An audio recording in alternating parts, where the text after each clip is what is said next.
آج کی کہانی ہے آنے والا دور۔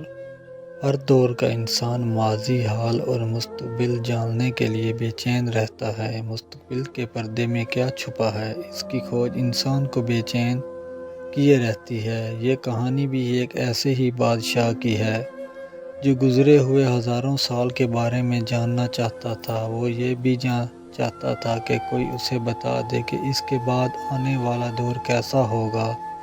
سلیمان بادشاہ کے دل میں یہ تمنا کیسی جاگی؟ وحیوں کہ اللہ میاں نے موت کے فرشتے عزرائیل کو بادشاہ کی جان لینے کے لیے بھیجا۔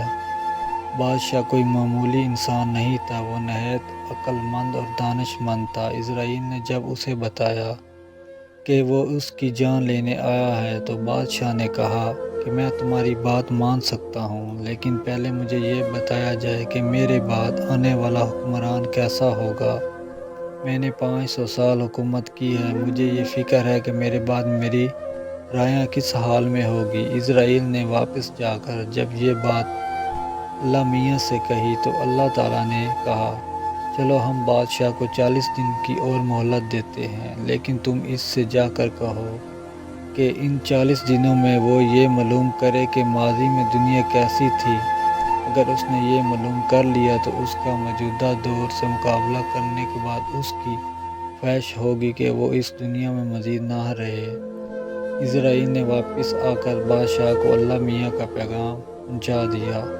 بادشاہ نے اپنے مشیروں سے پوچھا، دنیا میں کس جانور نے سب سے لمبی عمر پائی ہے؟ مشیروں نے کہا کہ وہ سفید گدھ جو ایک بابا کے نام سے مشہور ہے، دنیا کا سب سے پرانا پرندہ ہے۔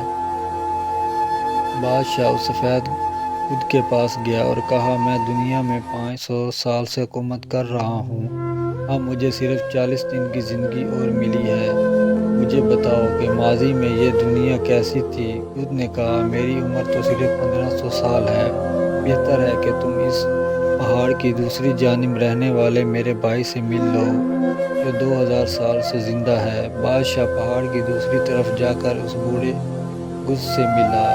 گدھ نے کہا، میں تمہیں اپنے تجربات بتاتا ہوں۔ ہمارے علاقے میں ایک دفعہ بہت شدید برف باری ہوئی، کھانے پینے کی تمام چیزیں برف کے نیچے دب گئی، مجھے کئی دن تک کھانے کی کوئی چیز نہ ملی تو بھوک سے نڈھال ہو گیا۔ خوراک کی تلاش میں ادھر ادھر پھر رہا تھا کہ سونے کا ایک مینار نظر آیا۔ میں مینار کے اوپر بیٹھ گیا، میری نظر مینار سے نیچے پڑی تو دیکھا لوگ نماز پڑھنے میں مصروف تھے۔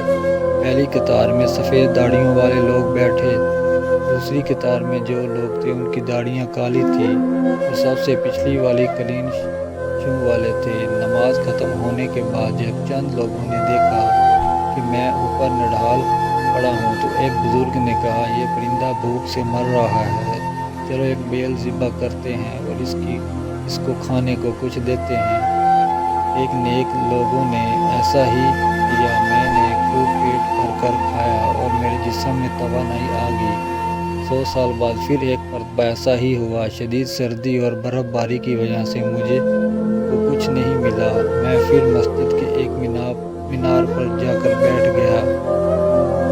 مینار چاندی کا تھا اور مسجد میں بھی لوگ نماز ادا کر رہے تھے۔ میں نے دیکھا کہ یہاں پہلی قطار میں کالی داڑھیوں والے تھے، ان کے پیچھے سفید داڑھیوں والے اور آخر میں وہ لوگ تھے جن کی داڑھیاں نہیں تھیں۔ ایک بار پھر پہلے کی طرح ہوا، نمازیوں نے جب مجھے بھوک سے نڈھال دیکھا تو انہوں نے کہا کہ چلو ایک بھیڑ ذبح کر کے اس کو کھانے کو کچھ دے دیتے ہیں۔ انہوں نے ایسا ہی کیا، میں نے پیٹ بھر کر کھانا کھایا پھر اپنے گھر کی طرف چلا گیا۔ اس دفعہ کے بعد پھر جب 100 سال اور گزرے تو ایک بار پھر برف کا طوفان آیا، مجھے کئی دن تک کھانے کو کچھ نہ ملا۔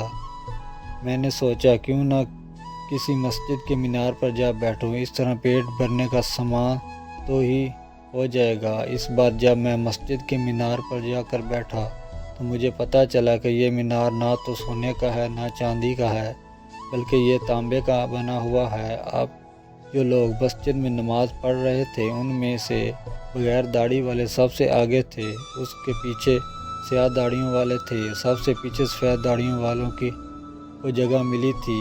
میں اب بھی پر امید تھا کہ شاید کھانے کو کچھ مل جائے۔ اچانک میرے کانوں میں باتیں کرنے والے دو آدمیوں کی آواز پڑی۔